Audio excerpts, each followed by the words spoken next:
Welcome to माय YouTube channel. नोंथांमोनखौ गोबाव समनि उनाव आंनि चेनेलाव बरायनानै लागायनाय जाबाय।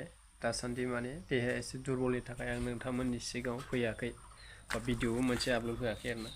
ओमफ्राय दिनै एसे देहाखौ मोजां मोननाय बायदिखाय आं नैबे मोनसे भिडिअखौ नोंथांमोनजों शेयार खालामनो फैदों। दासिमाव माने आं नुगासिनो ससियेल मिडियायाव नैबेखौ आरो नोंथांमोनाव नुखाबाय माने मा होनो सासे मानसिया गावनि जोनोमगिरि बिमा बिफाखौ बुथारनाय। दा बेनि सोमोन्दै जों दसे सम सावरायदिनि नङा होमबा। गिबियावनो आं बेखौ फोरमायगोन। बे जाथाया जादों बाक्सा जिल्लानि सिङाव थानाय बागानपारा पुलिस थाना बेनि बेन्दोङाव थानाय सिमलाबारि गामियाव। आरो बे जाय बुथारग्रा माने बियो 2021 मायथाइयावबो बिफाखौ बुथारखांबाय होननानै दा ससियेल मिडियायाव ओंखारगासिनो। आरो दा नै दिनै 2025आवबो माने बिमाखौ बुथारनानै गावनि सिथ्लायावनो गाव हारसिङै सावबाय थानाय। दा बेखौ पुलिसफ्रा लाना थांबाय। बिसिमाव दा खौरां मोनदों। दा बेनि सोमोन्दै जों सावरायसै दसे सम। आं सिगाङाव बुंगोन जाय बिमा बिफा बिसोरसो मिथिगौ जे सासे गथ'खौ खांनो थाखाय बेसेबां खस्थ' नांगौ आरो खांनानै फेदेरजासिमाव बेसेबां खस्थ' नांगौ बेखौ जाय बिमा बिफा बिसोरो मिथिखायो। नाथाय जोंबो दा मिथियो। जों बिमा बिफा नङाब्लाबो जों सानहरब्ला जों बुजियो आरोना बेसेबां खस्थ' जायो।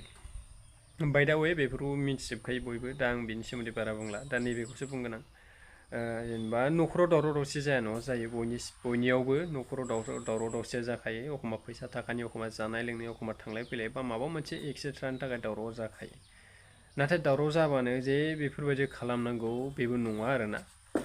आं नोंथांमोनखौ बुंगोन जाय नायदों नोंथांमोना भिडिअखौ शेयार खालाम जाहाथे बैसोरो एसे सेन्स जायो। आं बेखौसो बुंगोन आरोना। जाहाथे दावराव दावसि जायोबानो बिदि बिमा बिफा बा सोरखौबा बिदा फंबाय बिब' बिनानावफोरखौ आथिं आखाइजों बुनायनि फारसे दालांथारो आरोना। गोसोखांनो नाङा। जुदिनो गोसोखाङोबानो सोरखौबा बुदावबानो सोरखौबा जोदावबानो माने बेफोरो अट'मेटिक लाइन फैबाय थायो आरोना।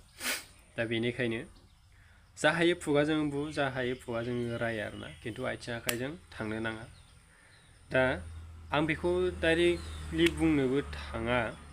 दा आंनि साननायनिफ्राय बेसो आरोना माने जाय 2021 मायथाइयाव बियो बिफाखौ बुथारबाय आरो दिनै 2025 मायथाइयाव बियो बिमाखौ बुथारनानै गावनो हारसिं सावगुलायनायबा बेनि खर'आ एसे मेन्टेलिटिबो नङा आरोना। माने बेयो खर' गाज्रिबो नंद्राया आंनि साननायनिफ्राय आरोना।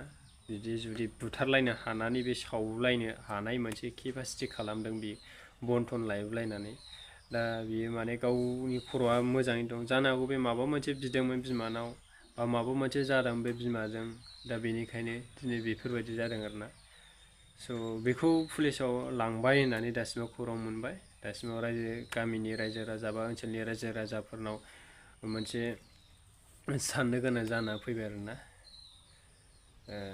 आं बेखौनो सानगोन जे जोंनि बर' हारिनि गेजेरावबो दासिमाव बेफोरबायदि मुगैथाव जाथाय खालामग्रा दासिमाव दङ आरोना। आं बेखौनो आसरित मोनदों। आरो बेफोरबायदि मुगैथाव जाथाया जाहाथे जोंनि बर' हारिनि गेजेराव दाजाबावथोंसै आं बेखौनो आफा बोराइ बाथौनाव आर'ज गाबबाय। स' बिदिबा दिनै भिडिअआ एसेखिनियावनो जोब्बाय। मानो होनबा आंबो देहाया एसे प्रब्लेमावनो दङ दासिमाव। बिदिबा नोंथांमोन नेक्स्ट भिडिअआव लोगो मोनगोन।